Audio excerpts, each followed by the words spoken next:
What's cracking, trainers? XehrFelrose here, bringing you some Pokemon GO Battle League content. And in today's video, we got some fun triple shadow action in the Jungle Cup here, sent in from the Sharon's Claw, friend of the channel. Trainers, if you'd like to send in some games of your own to the channel for Shoutcasting, there's a pinned comment description down below. You can send in your games, fill out that Google form, send it over to me. Thank you, Sharon's Claw, for sending in these games. These are going to be fun. They always send in some good stuff. The team is going to be a triple shadow line with a Gyarados on the lead. Very strong core breaker to the Scizor Altaria teams running around amok everywhere. And speaking of Scizor, we've got a Shadow Scizor and a Shadow Forretress. The least safe backline you could have when a Talonflame is present, but hey, we're going to have some fun with this thing. Let's get into the first battle here. We are going to have a Crustle on the lead. Not great, but at least the Gyarados can hit very quickly with an Aqua Tail, then look to dip out of this matchup. And that's exactly what it looks like Sharon's Claw is looking to do here. Going for the Aqua Tail.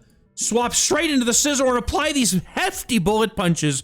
But oh boy, is that a Rock Wrecker coming our way? You better hope not. You're going for the shield. The opponent full sends that Rock Wrecker. That would have done a lot of damage. In comes a Toad Scroll, and Scizor is looking to fire off a Trailblaze and boost its attack stat to try and power through this matchup. A Night Slash boost would have been nice, but it's not guaranteed. And so the Sharon's Claw might know that none of this energy could hurt you. Going to be letting this move go. They know it's just a wrap. That's not going to do enough, and the one bullet punch is going to do it here. Scizor wins switch advantage and looks to just let loose this Night Slash into the Furret that just came in, and Night Slash is going to do a bit of damage. Goes for one more bullet punch before going down, and in comes Forretress. It does have Volt Switch on this team, and the opponent unfortunately throwing at the wrong time, letting Forretress get a whole Volt Switch through. Brick Break's going to lower the defense here, but Volt Switch is doing quite a bit of damage, and now Gyarados looks to come in. The opponent looking to fire off a very last second move. Is this the Swift, or is this the Trailblaze? This Trailblaze doing a little bit of damage here. The opponent not going to be able to farm down with these Fury Cutters. That's a very solid chance that they're getting a 2. No. Are we getting a 2? Oh, please tell me it gets to... No, it didn't quite get there. Oh, but we have the Earthquake, and Forretress is locked, loaded, and ready to go. The opponent does not have the energy to be able to take home the win in that. It's going to be a good game. Oh, there goes the Furret. Goes down with that little bit of HP it had left. Well played. Next battle up, we got a Greninja on the lead here. This is not really good for this team. Like, Forretress is the only thing here that really wants to deal with this. The opponent throwing a move right away is probably just a Night Slash. That would do neutral damage here, and that does a lot of neutral damage. However, Gyarados looking to fire back with a resisted Aqua Tail and hoping that it can do just about as much. Both of these Pokemon are extremely frail. And the opponent swapped into Credilli, and they're going to meet their maker. The opponent has a Shadow Credilli, and that means that this Scizor has to shield this move. The Rock Tomb would have done enough as a Shadow Credilli. With its a non-Shadow, you can live, but not with the Shadow. Now, the opponent, however, up a shield is down energy, and the opponent's going to... Rock Tomb debuff, Corviknight comes in. Oh, we're just having a bad time right now, aren't we? Night Slash, does it get the boost back? No, unfortunately not. Scizor looking to just do as much damage as it possibly can in this matchup while it's here to enjoy the day.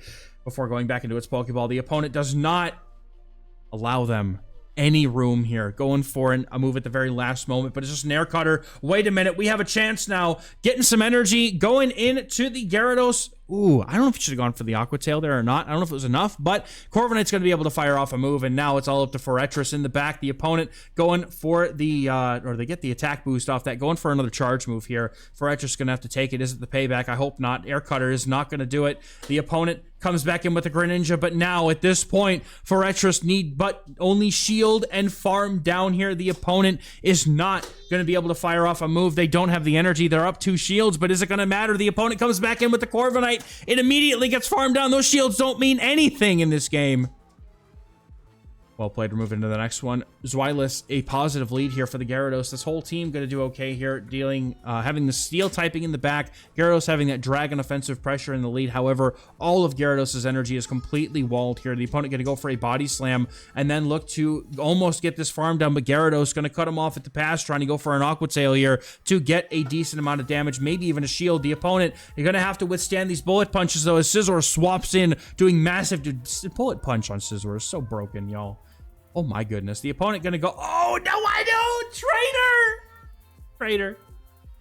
They must be so weak in the back to bring in a Togekiss, or it could have just been the wrong thing. Togekiss knows it can live this, though, and Scizor is going to put up that final shield because now Scizor can simply boost through the rest of this team. If the opponent's best answer was a Togekiss, Sharon's Claw is rating that this Scizor is going to go off right now and does not need a shield anymore. The opponent brings in the Zweilous to get farmed down. My goodness, man, it's a Piloswine in the back. Oh!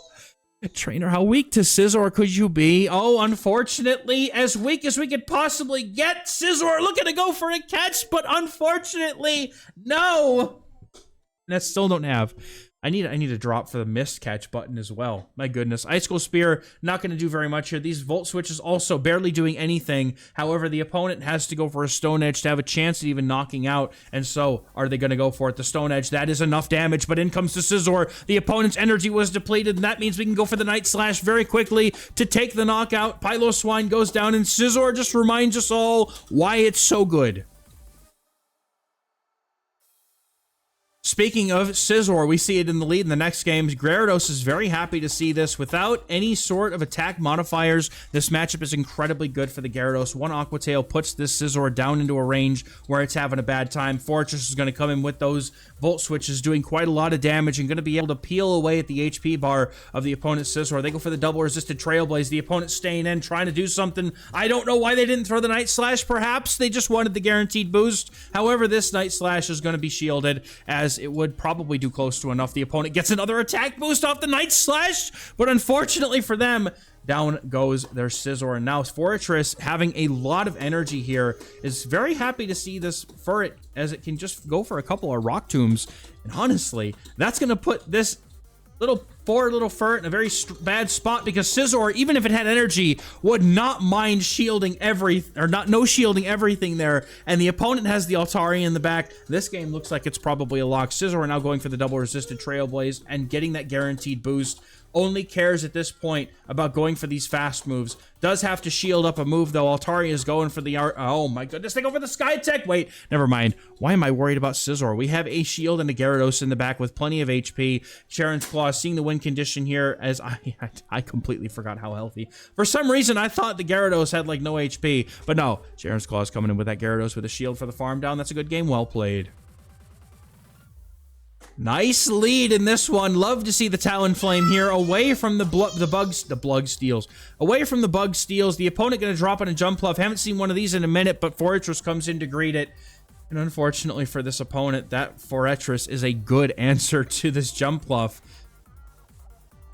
How weak? Wait a minute.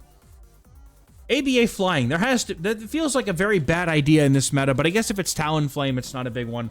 Opponent going to go for the Energy Ball bait here, going for way too much energy before we throw those Rock Tombs. Perhaps we were going for the expectation that they were going to be on Acrobatics and nothing else, but we're going to be going to get the shield back here. The opponent's Talonflame comes in. We do not throw a Volt Switch. Get the shield back from the opponent's Talonflame, and Gyarados is loaded on energy and going to be able to bring this matchup back, along with my brain as it shut down in the middle of that matchup, dude. Every time. I can't. It happens every time. Aqua Tail's going to do so much damage. The opponent going to go ahead and let that go. They want to leave that shield potentially. No. Flame Charge is... No, they shielded. What a hard counter this was. My goodness. Sharon's Claw just deleting the opponent at this point. They were out of shields. They shielded one Aqua Tail, praying that we weren't going to get to the next. Now we're going to bring in the Scizor for some bad manners catches, because why not? We're going to be able to pummel down this thing and then even bullet punch down the opponent's Talonflame before it gets to a Incinerate. That's a good game. Taking him out. And we're on to the next one. Gyarados on the lead here against Altaria. I played 2 sets of Gyarados. You know what I found on the lead?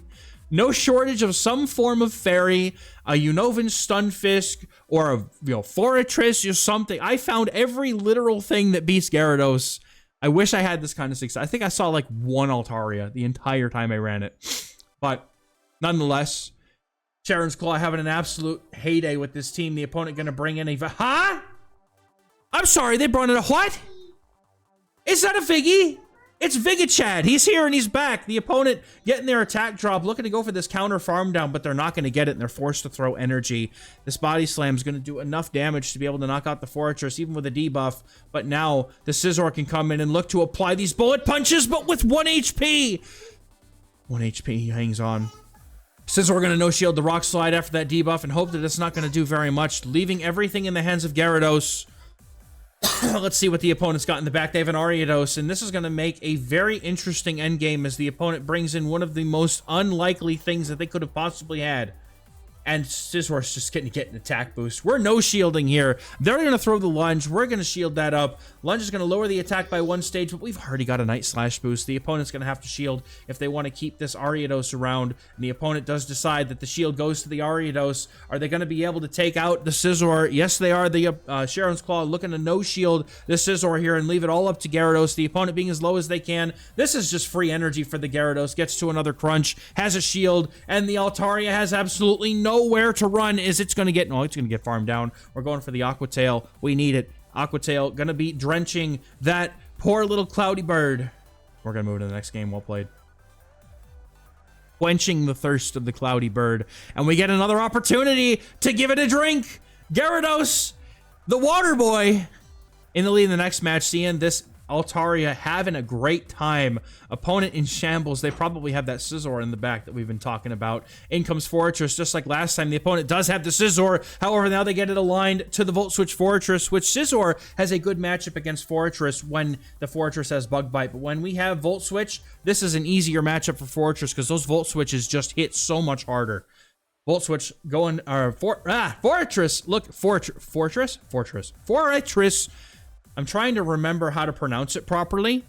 I'm pretty sure I got it down. It's Forretress. I'm pretty sure I got it now. But anyway, Forretress going to be able to take that matchup and get enough energy to fire off an Earthquake in this next one.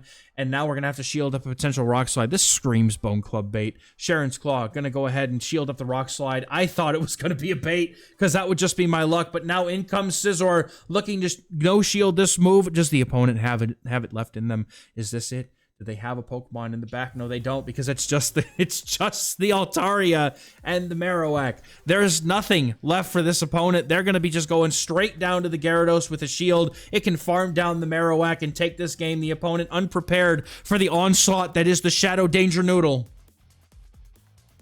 And he's taking it for him in the next game. Opponent's got a Talonflame. Is all these games going to be good leads for Gyarados? Because I'm so here for it. I'm glad that I can finally vicariously enjoy this Pokemon through someone else because it would not allow me to enjoy it through myself.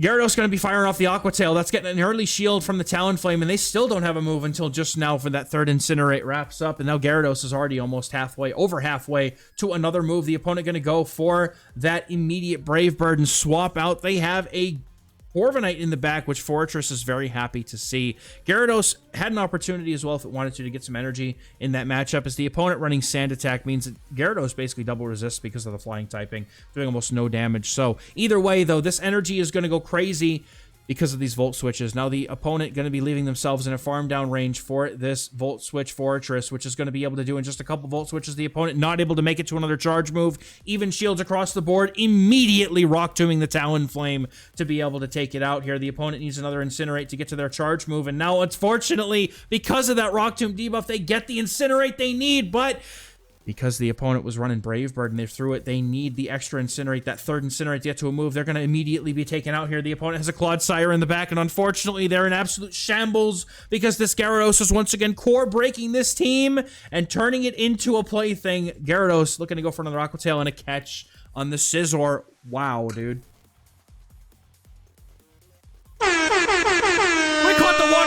I don't know. I just threw a button out there, dude. I need a button for catches. I still haven't figured. I know you guys have given me a couple of suggestions, but I haven't figured one out yet. I got to figure one out because it's just so necessary for this thing. I keep looking for a button every time it happens to like hype up the moment, and nothing's there. Trailblaze is going to get the KO with the Scizor, and we're looking to move into the next game. And we rock onwards. Greninja on the lead in the next game here. Familiar yet unwanted face here just because of how good core breaking, how good of a core breaking potential this thing has. But Sharon's Claw makes a very interesting move here to go for a Volt Switch, throwing themselves into this matchup just one Dragon Breath shy of the charge move priority. and getting a full Volt Switch for free. The opponent swaps out, realizing that that's a Volt Switch Forretress, doesn't want to throw a charge move, and Earthquake is going to rock this Clodsire, going to do a lot of damage. However, the opponent able to fire off a charge move immediately here, and likely going to do enough with their own Earthquake to knock out the Forretress. Forretress goes down, and Scizor is going to come in and look to try and get a nice farm down now. Is the opponent going to go for a... They don't have the Water Pulse this time. This has got to be an Earthquake. Stone Edge could be anything. They go for the Sludge Bomb. Bait Trader! Just go for the Earthquake! Unless they weren't going to make it to the Earthquake, then I guess. But, oh, man. Is Scizor about to do Scizor things again? Scizor is absolutely about to just... Yep, just give it one boost. Shield up. Do it. Oh, yeah. I'm waiting for the Scizor sweep. This one has it written all over it. Opponent has a Greninja, and if they shield this next one, Scizor shields the next move and just sweeps through whatever's in the back. I guarantee it. Nope. Opponent has an Altaria in the back, and unfortunately for them, we have the perfect 2 Pokemon to pick this Cloudy Bird apart and throw it out of the sky and tell you to get back down where you belong. Scizor is going to look to stay in this matchup, going for as much as it can here before the opponent throws the energy, and at this point, Gyarados simply just needs a crunch and some Dragon Breaths to be able to secure the KO here, and it's going to come back in and look to do just that, going for a little bit of an overfarm here, and then suddenly the game just decides it wants to stop working, because I know you all know I've seen that happen before. Yeah, that's not new. That's a bug, not a feature. Trainer's opponent, however, going to be able to get to a charge move because of it. Imagine that. Flamethrower for some bad manners and goes down. The opponent not going to be able to get the energy they need. That's a good game. Well played. Credilli on the lead in this next game. That's not an ideal thing to see on the lead here. We're going to see the Gyarados look to stay in this matchup and throw a crunch quickly before the opponent can fire off a Rock Tomb. And man, you have a decision to make at this point. Do you want to shield up? The opponent, however, going to make that decision easy, as we're going to make the opponent shield up that crunch because they want to get a Rock Tomb off and then no shield. They undercharge significantly there, and now we see why, because they have a Talonflame in the back and they want to give it energy. The opponent's Talonflame has 2 Incinerates, has to take this Night Slash, which really doesn't mean a whole lot. Gyarados is going to be able to come in and apply a lot of pressure with an Aqua Tail. Going to be able to knock out the Talonflame immediately as it throws it if they don't decide not to shield here. But I like this idea from Sharon's Claw to overfarm by so much more than just a few Dragon Breaths here, because that is perfect. Going to be resisting that damage from the Incinerates. Able to get some energy to fire back against Credilli, which has no energy, by the way. And 2 Aqua Tails now is going to put that down within a range where a knockout could be possible. Aqua Tail number 1 gets the shield. The opponent going to be going for a swap to catch a move, but they're going to catch these hands instead. Forretress is going to come in, likely on Volt Switch. Will probably get a knockout. No, the opponent's on a Bug Bite Forretress. That is great news for Sharon's Claws Forretress as they come in with that Volt Switch. Going to be able to fire off a Rock Tomb for a KO, but the opponent has a lot of energy. They're looking to go for a Rock Tomb of their own, but at this point, do we just go for the Rock Tomb, get the knockout here, and then have the energy, if needed, to score a knockout? We're going to see the Forretress come in. The Forretress going to go out here. The opponent's Forretress, that is. Credilli's going to come back in, look to go for its own Rock Tomb, and at this point, is the Shadow Forretress with the debuffed debuffed Earthquake going to do enough? Man, there it is. Earthquake, not quite enough, but Gyarados comes in, gets the Dragon Breath snipe farm down, and we secure what is like, I think it was a 5-0, right? We're taking a nice 5-0 to the house. Sharon's Claw getting some nice gains with this team down in 2200 elo.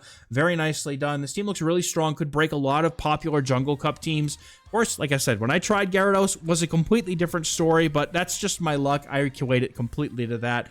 Hopefully, if you guys try this team, you have better results. Shadows are seemingly preferred. I would imagine a non-Shadow Forretress is probably fine. You don't have to have Shadow Gyarados, but I think that both Gyarados and Scizor are going to prefer to have Shadow if you have them. That's going to do it for me for today's video, guys. Thank you very much for watching. As always, let me know how you've enjoyed the Jungle Cup down in the comments. I'll catch you next time. Bye-bye.